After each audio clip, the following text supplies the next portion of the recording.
You're listening to the Cricket Podcast.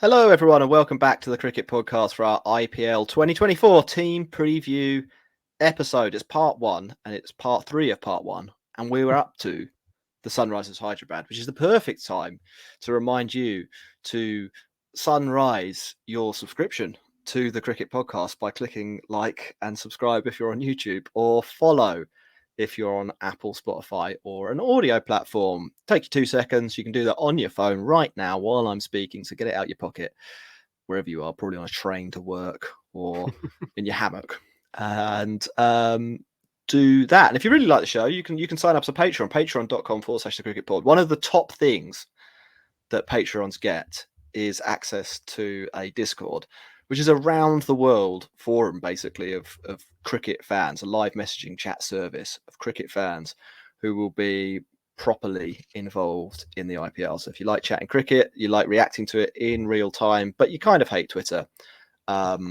you can do that on the Discord channel, and the debate rages on through the night. We've had all sorts, loads of data stuff recently, loads of benchmarks for different IPL players and things like that. Sunrisers Hyderabad, Max. Hyderabad, Sunrisers, talk to me. Well, the Sunrisers from Hyderabad, they won it in 2016, so they've at least won the IPL before. Unfortunately, in the last 3 years, they've been absolutely abysmal, and they finished last year after we were quite bullish about their chances. I think they'd had quite an extensive mega auction, and they looked like they had a pretty well-rounded team, and then they came rock bottom. It was an absolute disaster. They are coached by Daniel Vettori, so Brian Lara experiment out the window. And Daniel Vettori is in, and a new captain, boys. A new captain. It was Aidan Markram last year. We heard the news last week. It's now Patrick the Cum Dog Cummins to be leading the Sunrisers into battle in IPL 2024. First question, Ross. Jack and I spoke about it last week. Haven't heard from you. Do you like it? Looking at their other domestic options, they don't really have that much. Normally, I'm against putting a overseas player as a captain. I think it's kind of a no-no when it comes to kind of franchise cricket, especially in the IPL, because it always limits that player. Because you only got 4 to play with, you always then feel like you have to pick the captain. Pat Cummins is not a fantastic. He's not a fantastic T20 player, is he? Let's be fair. He's an elite level, one of the best of all time in terms of Test match cricket. Very, very good ODI player. He's still good, but he's not absolutely amazing. And I don't think he's absolutely guaranteed a place in the starting 11. So giving him the captaincy kind of forces their hand a little bit. But they're not going to turn around and give it to Mayank Agarwal. They're unlikely to take a risk and give it to Abhishek Sharma, even though he kind of captains his team in some of the domestic pieces, and they're not going to give it to someone like Washington Sundar, let alone Malik or Natarajan, are they? So it's the only other option I could have seen was Bhuvi, but he's made of glass, so your captain's not going to be on the field for most of the tournament. So overall, Cummins from as a leading point of view, I understand why they've done it. So I hate it, but I don't hate it. Yeah, I think that's sort of generally where we landed. I think it makes sense as a decision. It's perhaps not, it's not ideal, but given what they have, I think it is logical, and it's not so bad. We'll see how it turns out. The kit that they will be rocking deserves to be in the 100. Boys, it is pure snack vibes. It's pure snack vibes. They look like a bag of tangy cheese Doritos, or another cheesy snack that is available, and also reminiscent of SRH's kit. Basically, think of anything with an orange crisp packet, and you're basically there. If you're listening on Spotify or audio or whatever, just go and Google it now because it's amazing. And if you're on YouTube, also go and Google it now and it's amazing. But you do have at least a bit of a preview with the garish color scheme we've got going on behind us. Yeah, it's an abomination of a kit, and I absolutely love it. It's brilliant. Can't wait to see it. So Cum Dog, we mentioned him. He's the captain. That was the big auction move, wasn't it? 20 crore. They splurged on Pat Cummins. The whole auction was big for Sunrisers. Let's be fair. They turned up with the biggest wallet of all, like pretty much of all time in a mini auction, and we're just like, we're going to throw money at every single problem we have, and even money at problems we don't have. Well, that was it. They turned up with all this money that they were probably preparing to spend on Hasaranga, and they got him on the cheap. So they were like, "Well, base price, flush, printing cash." I cannot believe that. I'm still shocked at that. Still shocked. Yeah, no, it was stunning, and they also got in Travis Head just for the lols because they don't have enough batters from overseas clogging up. They liked his cash. Order. Yeah, which brings me on to their strengths, which is. They have a lot of good batters in the middle order. It starts with Heinrich Klaassen, who is the elite of the elite. He was like playing in a side last year that was so bad. He still managed to come up with top tier numbers in terms of, he was, I think, top 10% in averages. He's up there in strike rate. He does it in boundaries. He does it not in boundaries.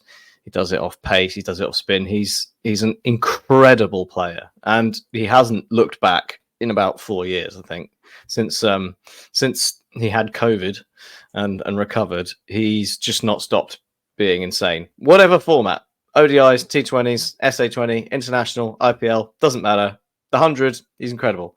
And that is a real good thing to have, no doubt. And they finally got an elite spin option as well in Hasaranga, which I think kind of lacking. And we identified before the auction as something they needed to get. They went out and got it. So that's like a really good basis to set up a team, and they've got some exciting talent as well. We all know Umar Malik, the pace that he brings. If all their bowlers are fit, then they've got Bhuvi up top, who was really good in the SMAT this year. The Yorker merchant at Natarajan. They've got a lot of bases covered. Where do you stand though on the makeup of their side? Because like the big weakness for me is balance, and I have an issue with how many overseas batters they have. What do you think, Jack? And like the Sunrisers makeup? Yeah, I think you're basically right. I think they have. If it was just like if you were allowed to pick 7 overseas players. Really the best team in the league. But you're not. And I think if you just go through the prices that they've kind of, or the amount of money that they spent on some of these overseas guys as well, it doesn't quite balance in an optimal way, I think, with the local players that they perhaps should have paid instead. I think it's a little bit of a reach on some of the local players. I'm not right. So here's what I'd say. I don't think the team's necessarily bad. I think they could surprise us. I think they could. Maybe it wouldn't even be a surprise if they did well. But I do think because the local talent is relatively thin, or we're expecting players like Natarajan to go back to how they used to be sort of 3 years ago, I don't really love it. Ross, you talked about Cummins as well. I don't really love Cummins. We got asked about Cummins in one form or another by Silver, Kishan, Srikanth, on Apurba on Twitter when we did the call out for questions. It was by far the most asked thing we got was like, what are they going to do with Cummins? Will it upset Markram or whatever? Who cares about Markram? He's kind of irrelevant here. But you made a guy captain who I think is a relatively limited T20 bowler. And not only that, he's your kind of your best bowler as well, or your most reliable seam bowler. Your best cricketer. So yeah, I think they're kind of stuck in this weird situation where they maybe don't know how to evaluate some talent. So that I think though is where I think that the Cummins appointments, that it could be quite astute, right? We know the Sunrisers Hyderabad franchise is an absolute basket case of bad decision making. Okay, and you get a load of interference from what we hear around the edges of it, right? In terms of team selection, of who can play, of jettisoning kind of David Warner into the stands, etc. I think having someone like Pat Cummins there, who, let's be fair, like he doesn't have to take any shit. He's more than assured as a leader in the cricketing world, and I think that is going to be a big part in this. And they has to make sure that people do not interfere, and that's where I think it could actually, a leadership thing in the IPL fights could actually be really, really beneficial. And it's more on the Mahendra Singh Dhoni side of things rather than kind of but Dhoni's got value. Dhoni's a wicketkeeper. Pat Cummins is a guy who didn't play in the IPL last year. The season before that went at 11 and over. The season before that went at 9 and over. And you paid 20 crore for him. The fact that he can bat 50 and 15 balls at one point. I was going to say the fact that he can bat does balance it out a little bit. But what Sunrisers Hyderabad haven't done here is paid for a premium guy. They've paid for a guy who, if you look at his bowling metrics, is sort of bottom third for kind of anything useful when it comes to T20 cricket. Bottom 10% for in wider T20 cricket across all the different leagues. Bottom 10% bowler when it comes to economy rate. That's bad. Bottom 40% when it comes to average. That isn't very good. Decent strike rate. So he picks up wickets fairly regularly, which that's definitely handy. So let's give him that. But for economy rate and average, the guy is a bit crap. And he's going to have to bowl a lot. And they better hope. They better hope. I think I said that Pat Cummins was their best bowler or most dependable bowler. They better hope that their actual best bowler, the Bhuvaneshwar Kumar, is fit and is bowling really, really well. Because I think Cummins has got relatively little utility as a bowler. There's only certain phases of the game where you'd actually want him to have the ball at all. And Umran Malik bowls in one of them. So they kind of block each other. I don't know how this works. Okay, yeah, I think as well. I do think that, but Cummins, can fit in everywhere. But again, you don't want him to do that, right? You want actually quite clear role definition for Cummins coming in. You're going to bowl these 2 overs and give it your best, and then literally get to have someone else. But it is a luxury they can't really afford.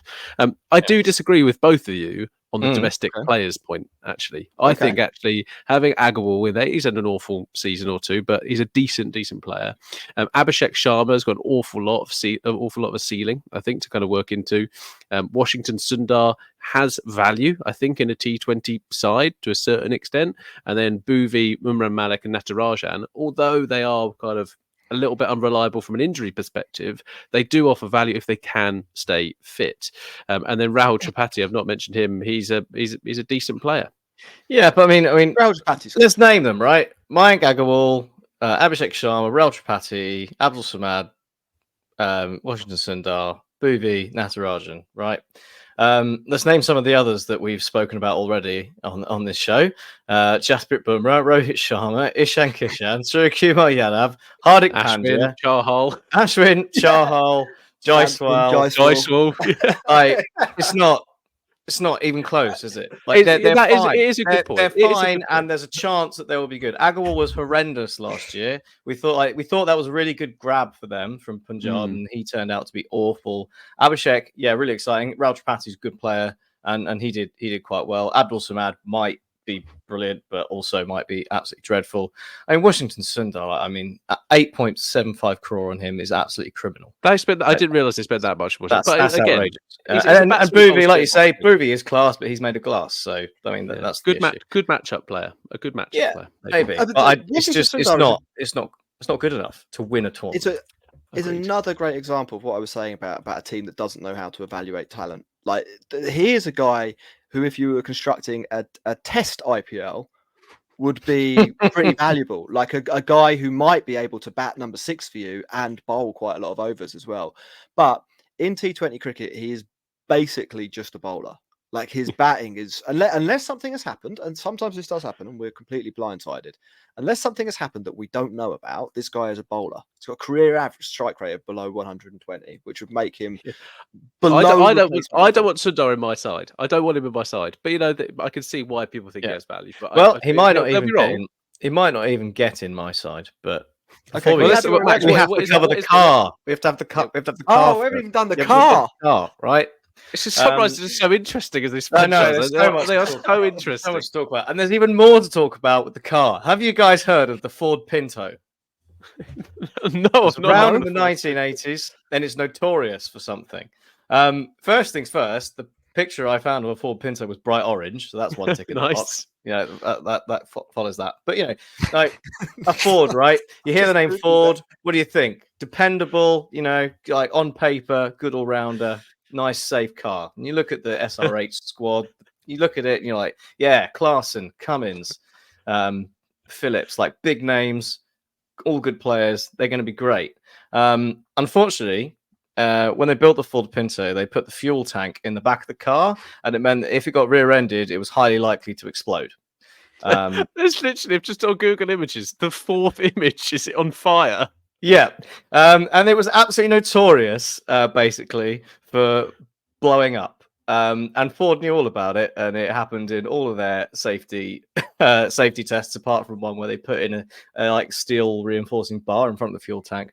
But they didn't actually want to bother spending the money on that, so people bought it, and it blew up a lot. And that's exactly what Sunrisers did last year. They looked all right, and they blew up for the entire of last season, and they've got every chance of doing it again because I don't see how the side works, and which leads me on to the 11 that I've got written down, and even now I'm not like, is it what they're going to go with? I don't know. I've got Agarwal and Abhishek opening, with Tripathi at 3, Clarkson, Phillips, I think, Abdul Samad, and then Washington Sundar as an option, or even just Shabazz Ahmed, who they traded with RCB for, and like that's too awful, that's so dreadful. Oh my god, that they are. And then you got Cummins, Hasaranga. They are the same player. Shabazz Ahmed and Washington Sundar. They're the same player, but they're on different sides of the mirror. That is literally they are. Yeah, basically. And then Pat Cummins, Hasaranga, Bhuvi, and Natarajan. Umran Malik doesn't even make it in because I don't know if there's enough space because you have to play Cummins and Hasaranga. They didn't last year. Malik. They didn't very much last year, so I don't know if they. But don't base it on Brian Lara. I mean, there's obviously the impact sub. So Umran Malik is an impact sub. Very much an option that you. The guy bowls heat, like literally, like they should use. But also, they bowled him in the power play, and he went for loads of runs. So I mean, you got to try and separate what you think should happen and what you think will happen with Sunrise, and that's quite a difficult thing to do. But I think what's really hard to get your head around is what 4 overseas players they pick, because like you feel like they have to have Hasaranga because he is an elite spin option.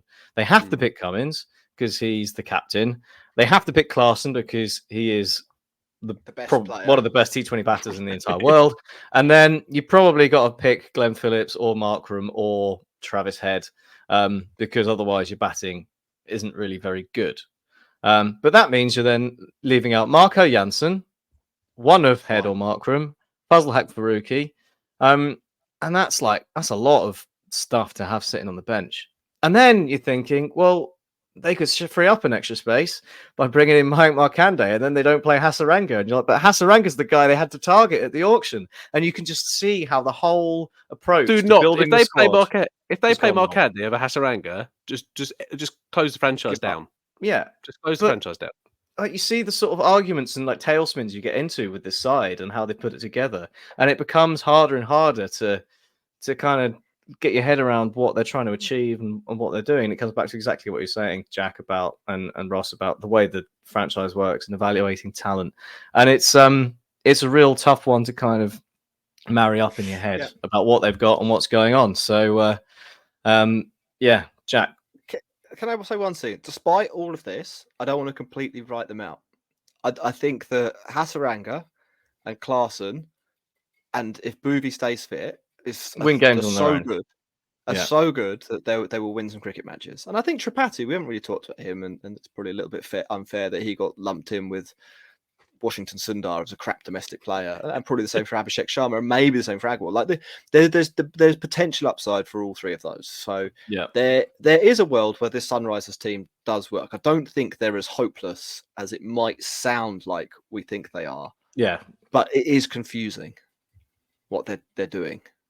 Yeah, what would be nice if they just stuck with a plan? Do you remember last season? A plan wouldn't work one game, and they would just go, do you know what? Well, that plan's absolutely worthless then. And I mean, that was a lot of eggs in the Harry Brook basket, combined with their openers not really firing.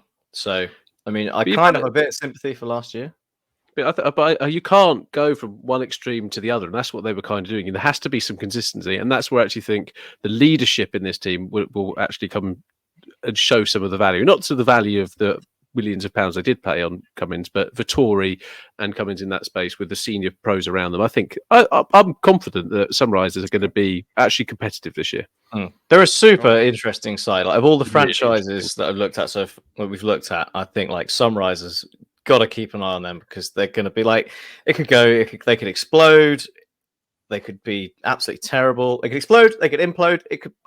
Anything could happen. But I think like there are reasons to be hopeful that things might go well. Like last year, one of the big problems was the power plays with the bat and the ball, but in particular with the bat. They are the lowest scoring team.